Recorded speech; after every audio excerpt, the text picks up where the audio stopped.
Сәлем достар, егерде сіздер мысықтар жайында қызықты мәліметтерді іздеген болсаңыз, демек сіз дәл тауып арнамызға қош келдіңіз.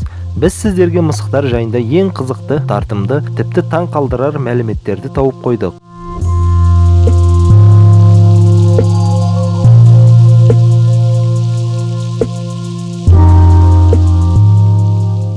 Қазақстанның өзінде де мысық атаулыны әр түрлі айтып жатады. Мысалы, мырғау, мышық секілді атауларды естиміз. Мысықтарды қолға үйрету осыдан 9500 жыл бұрын басталып кеткен екен. Өркениеттің енді дамып келе жатқан кезеңінде мысықтарды да қолға үйрету басталған.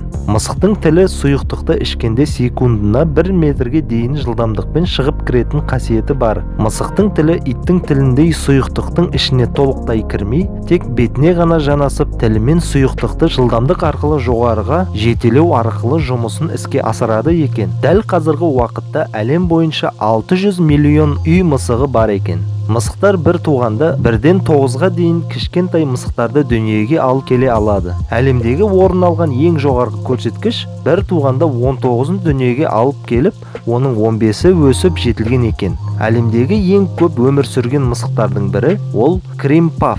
Ол 38 жыл 3 күн өмір сүрген екен. Мысықтар қараңғыда жақсы көреді, және де көпшіліктің айтуы бойынша тас қараңғыда мысықтардың көру қабілеті жақсы деген жалған ақпарат. Тас қараңғыда мысықтарда көрмейді. Мысықтардың мұрттары да өте маңызды функцияларды орындайды. Мысық мұрты мысыққа жақсы тактикалық және навигациялық қабілет береді. Сондықтан да мысықтың мұртына тиісуші болмаңыздар.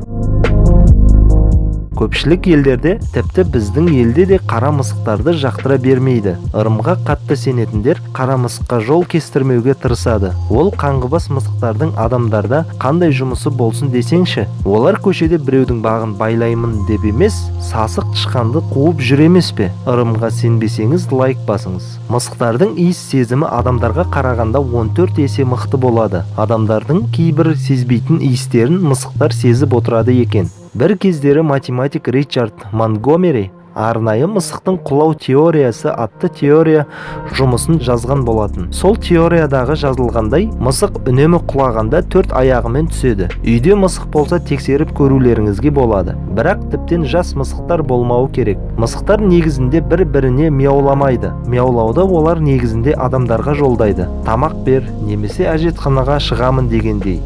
Мысығы барлары түсінеді. Ал бір-біріне олар ғайбат шегіп пысылдап тұрады. Мысықтардың түр-түрі бар. Мысалы, бирмандық мысықтар адамдарға өте жақын болады. Олардың мінездері тым жұмсақ, өте ақылды келеді. Және де ешкімді бөтенсінбей, адамдардың тізесіне ұйықтағанды жақсы көреді. Мысықтарды еттен айырмау керек. Себебі, өсімдік астарынан олар өздеріне толықтай керекті азықты ала алмайды. Мысықтарды шөп жейді. Дәл осылай өздерінің ас қорыту жүйесін жақсартады. Тағы да олар шөпті жеп құсып жатады. Солай іштегі кетіп қалған жүндерді шығарады. Тазалық мысық тектестердің басты шарттары. Олар өздерінің азығын аулау үшін үстерін тазалап, көздеген нысандары бұларды сезіп қоймасы үшін керек екен. Олар өздерінің үстін күніне 10 рет жалайтын көрінеді. Мейн-кун тұқымдас мысықтар ерекше ойлау қабілетіне ие екен. Тек осы мысықтар ғана оқытуға көнеді. Мысалы, цирктерге. Мысықтардың тырнағының ұшына дейін тамыр болады. Тырнақтарын қысқартарда сақ болу қажет. Тамырға тиіп кетіп жарақаттаудан сақ болған абзал. Германия мен Швейцарияда мысықтардың тырнақтарын ампутациялау заңнамалық тұрғыда болмайды екен. Басқа да Еуропа елдерінде бұл жағдай аңдардың құқығын орындау тұрғысында қарастырылған. Мысықтар өздерінің дауыстарына 100 түрлі интонация бере алады, ал иттер болса 10 шақты. Абиссин тұқымдас мысықтар ежелгі тұқымдас болып саналады. Бұл атау Абиссин елінің атына байланысты қойылған. Абиссин елі қазіргі Эфиопия. Мысықтың пырылдап дыбыс шығаратынын жақсы білеміз. Бас сүйек пен тілдің астындағы жұқа сүйектер арқылы мысықтар ауыз бен мұрын арқылы пырылдап дыбыс шығарады. Ал вибрация бүкіл денеге тарайды. Мысық рақаттанған кезде алдыңғы аяқтарының тырнақтарын керіп шығарады.